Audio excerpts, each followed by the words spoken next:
Ibadah Allah yang kami muliakan, karimah sebagai seorang yang mulia, diperintahkan kita untuk agar bertahan hidup selama hidup ini masih mulia. Tapi bila sudah tidak lagi mulia dalam hidup, maka seandainya pilihannya cuma mati, maka matilah sebagai seorang yang syahid. Mari kita bedah kalimat yang agung, kalimat yang mulia ini. Ish kariman au mut syahida. Kapankah seseorang dikatakan mulia dalam hidupnya dan dia diperintahkan agar memilih hidup yang seperti itu? Dan kapankah seseorang lebih baik mati daripada kemuliaan sudah tidak lagi bersamanya, tapi kematian yang bukan mati konyol, bukan mati bunuh diri? Maaf, saya bukan dalam rangka menyindir-nyindir saat ini, karena banyak sekali kematian-kematian yang terjadi, kematian-kematian yang tidak ada nilai syahidnya, kematian yang tidak ada nilai kehormatannya, mati konyol. Sementara nyawa cuma selembar dalam badan, dan dia hanya lepas dari badan satu kali. Kita harus mempertanggungjawabkan lepasnya nyawa dalam badan ini dalam rangka apa? Apakah kita layak disebut sebagai seorang yang syahid karena nyawa telah lepas dari badan atau tidak? Itu tergantung pada apa yang kita pertahankan sehingga kita berhak menggelar status syuhada atau syahid di sisi Allah. Saudara-saudaraku, ish kariman, hiduplah sebagai seorang yang mulia. Kapan seseorang dikatakan mulia? Lihat papan tulis kita. Kapan seseorang dikatakan mulia? Jawaban pertama, idza kana mustaqillan, apabila dia adalah seseorang yang merdeka. Ini mulia, merdeka. Satu,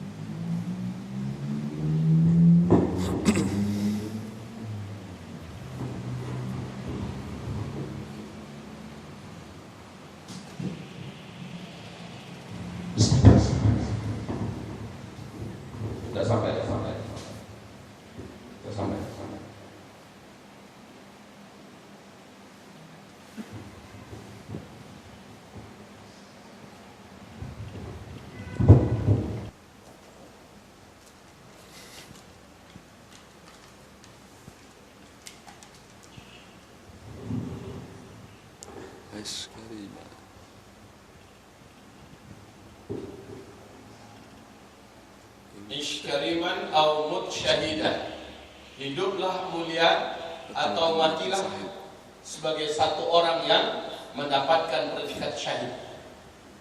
Baik, kapan kita diberikan kemuliaan? Apabila hidup ini merdeka. Kapan kita hina?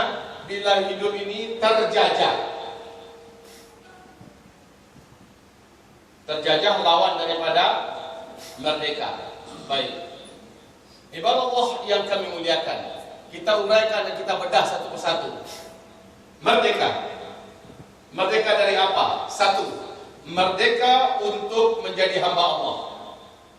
Merdeka dalam rangka menjadi hamba Allah Subhanahu wa ta'ala. Allah Subhanahu wa ta'ala. Ibadah Allah, merdeka menjadi hamba Allah Subhanahu wa ta'ala. Merdeka dalam menyembah Allah, merdeka sebagai seorang muslim. Bila Islam kita dilarang, kamu tidak boleh jadi muslim, maka saat itu kita tidak lagi dalam keadaan mulia, ya. Kita tidak lagi dalam keadaan mulia. Karena mulia syaratnya wajib merdeka. Lawan daripada ini adalah hina, adalah bila kita terjajah. Saudara-saudaraku yang kami muliakan, mulia karena kita merdeka, sebab kita bebas menjadi hamba Allah Subhanahu wa ta'ala. Saya, kalau agama saya dipaksa untuk dilepaskan dari akidah saya, biar saya mati, maka pilihan mati ketika itu adalah syahid.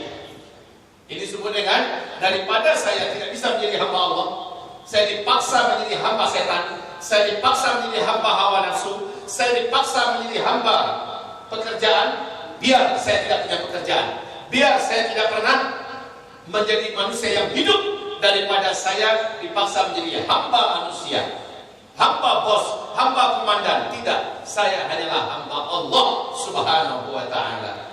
Dalam rangka ini kita berprinsip, silakan kalian jadi pimpinan saya, tidak masalah. Silahkan kalian menjadi bos saya, oke. Tapi kalau sempat kalian mengganggu saya menyembah Allah Subhanahu wa ta'ala, saya akan lepaskan pekerjaan saya, dan saya tidak peduli dengan kalian. Bila kalian paksa saya untuk menjadi budak kalian, maka saat itu saya akan tentukan kepada kalian, saya akan tunjukkan kepada kalian bahwa saya terlahir dalam keadaan merdeka, dalam keadaan statusnya hamba Allah.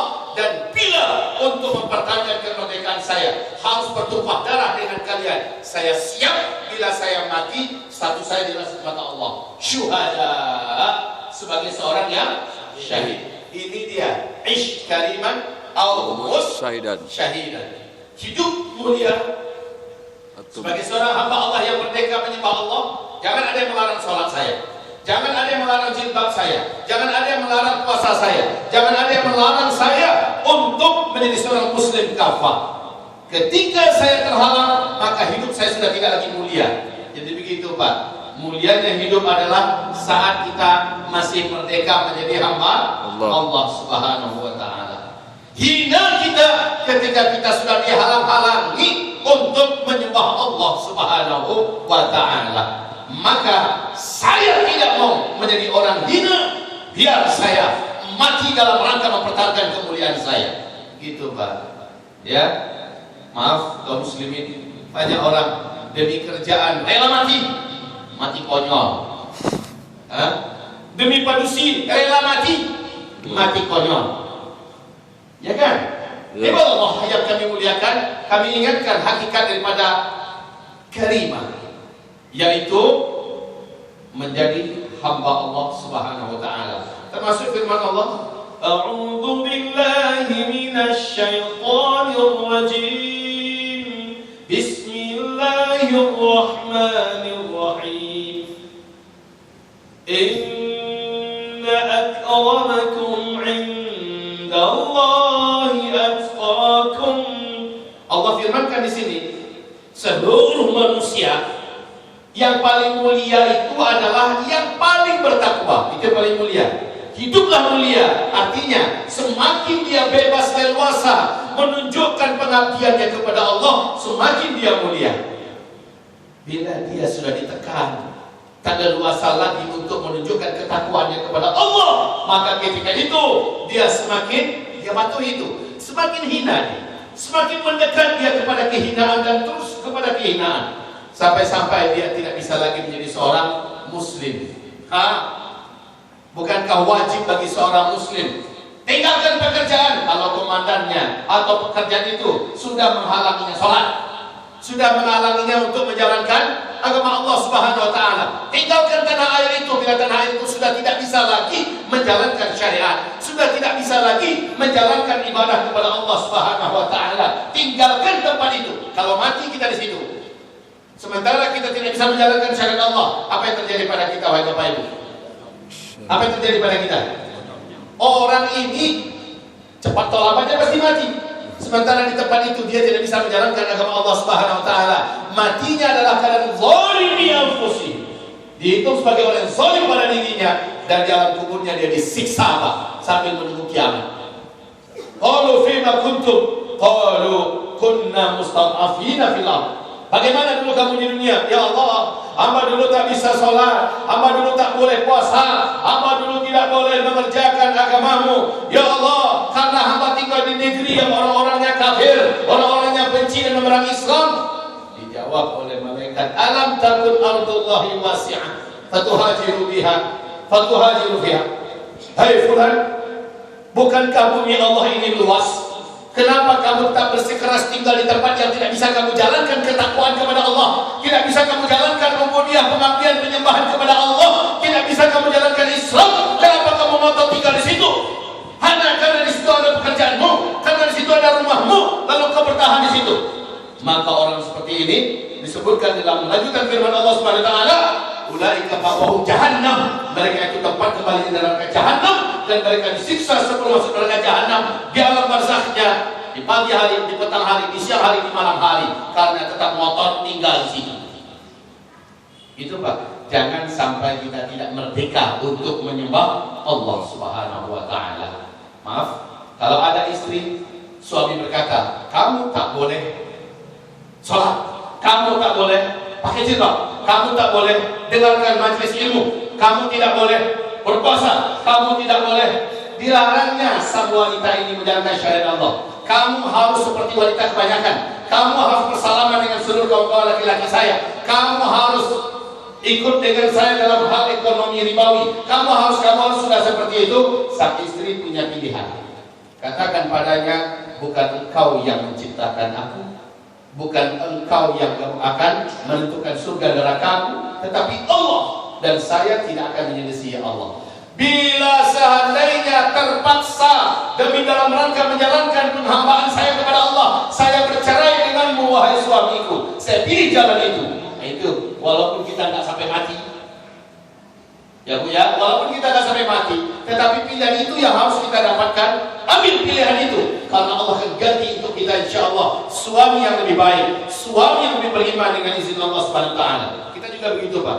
Pekerjaan apapun pekerjaan kita, kalau di tempat pekerjaan itu ternyata menghalangi kita untuk jadi hamba Allah, maka hina kita di sana.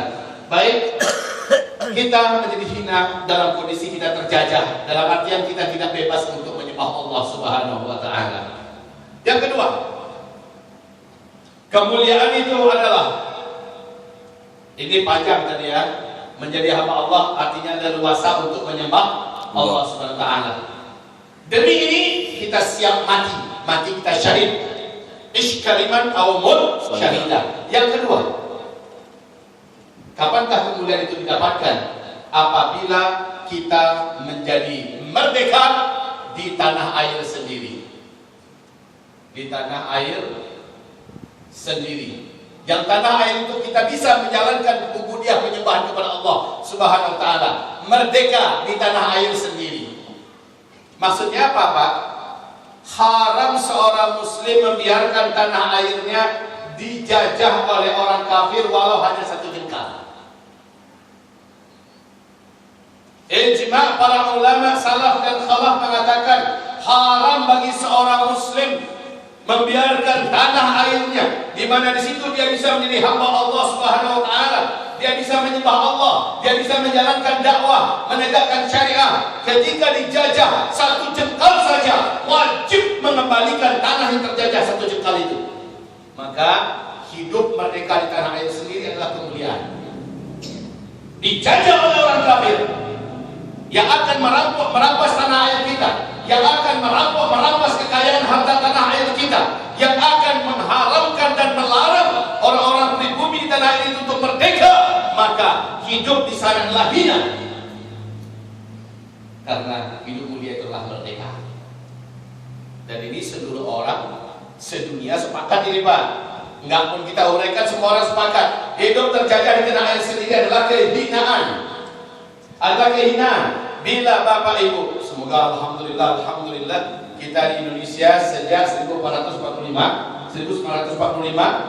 kita sudah resmi mengumumkan kemerdekaan Republik Indonesia dari penjajahan asing, penjajahan kafir, Belanda, Jepang dan sebagainya. Akan tetapi yang kami muliakan, Allah kami muliakan, sekarang kita di tanah air sendiri terjajah apa tidak? Terjajah. Kita di tanah air sendiri terjajah apa tidak? Terjajah. Tidak.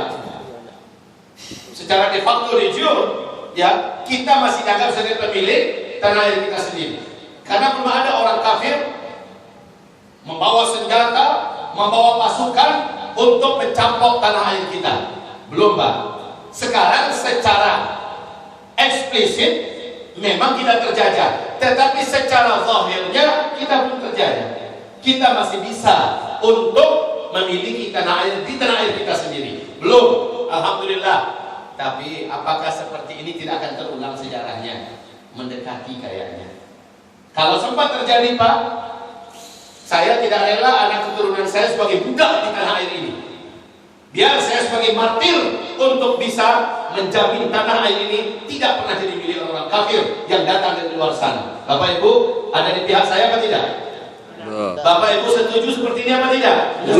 Karena kalau tidak, Bapak Ibu tidak memilih itu, biarlah, yang penting awak ini kok besok ada cucu awak akan jadi ketumbal, biasa sajalah. Maka maaf, ini adalah pecundang akhirat, di mana dia tidak akan memiliki tempat yang mulia di akhirat, melainkan kehidupan hina dalam neraka Allah Subhanahu wa taala. Dan sekarang ini yang kita khawatirkan, Pak, tanah air Indonesia ini, kalau kita tidak antisipasi, kalau kita tidak waspada, maka dia secara bertahap tapi pasti akan beralih pindah. Orang yang akan memimpin Indonesia ke depan bukan lagi orang Indonesia.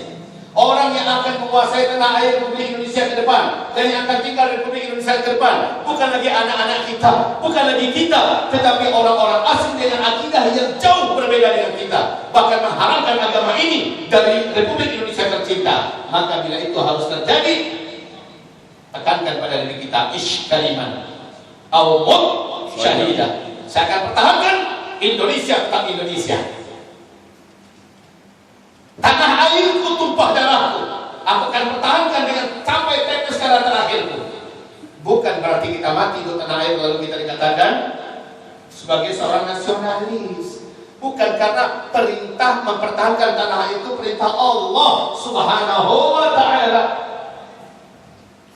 Ustazku ba'aluku nyuaja Allah untuk mencintai tanah air. Mencintai tanah air adalah perintah Allah. Mencintai tanah air adalah perintah Rasulullah sallallahu alaihi wasallam. Hubbul watani minal iman, ada hak. Cinta tanah air bahagian daripada iman. Kenapa baju jual saya tanah air? Sejengkal demi sejengkal jatuh tangan orang kafir walaupun dengan cara nyobali, Pak. Sebenarnya ini adalah sebuah kehinaan. Hina nyoba jual tanahnya kepada orang-orang non-muslim. Yang non-muslim itu ketahuan benci pada Islam, yang non-muslim itu ketahuan jijik kepada Islam, yang non-muslim itu ketahuan di negaranya sangat menyakiti Islam dan memerangi Islam kaum muslimin. Bapak jual tanah kepada mereka. Akhirnya akhwan, untuk tanah Jawa saja sudah lebih 78% tanah di tanah Jawa bukan lagi orang pribumi yang punya, bukan lagi orang Islam yang punya. Dan di Minangkabau ini berasur-asur tanah pun sudah mulai dikhianati oleh para sebagian atau segelintir nenek mama yang tidak tahu nasib masa depan. Dijual-jual kepada non-muslim, dijual-jual kepada asing dan asing. Kecolongan kita, Pak. Padahal ini adalah bentuk kehinaan, pengkhianatan. Tanah air ini mau dijual, silakan jual, tetapi kepada anak-anak bangsa kita, kepada anak kemenakan kita. Kalau mau dijual juga silakan, transaksi jual beli kan boleh, tapi janganlah kepada orang kafir, yang mana orang kafir itu di negerinya memerangi Islam dan kaum muslimin. Paham Bapak Ibu maksud saya? Paham Bapak Ibu maksud saya? Maka para penjual tanah kepada orang-orang non muslim, orang-orang yang bukan pribumi, ya, yang jelas-jelas mereka ini adalah pembenci Islam, memiliki akidah yang sangat anti kepada agama